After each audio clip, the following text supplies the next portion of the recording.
Алифбан Вара. Буква Ш. Шурале.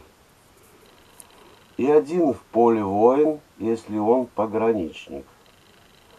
Шурале один из наиболее любимых татарских персонажей. Традиционно представляется в виде худого волосатого существа с одним рогом на голове и длинными пальцами.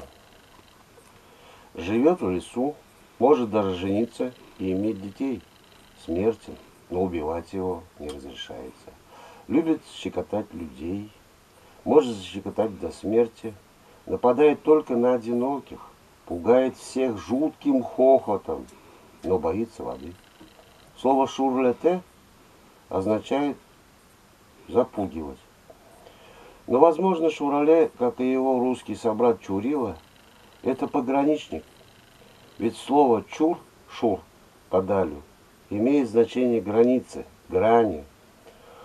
Он охраняет веренные ему границы.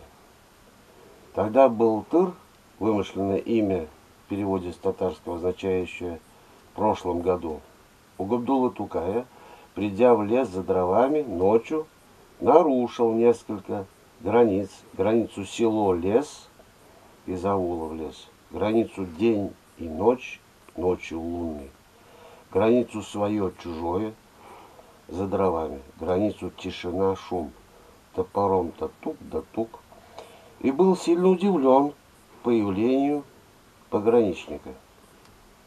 Шурале несколько наивен и доверчив.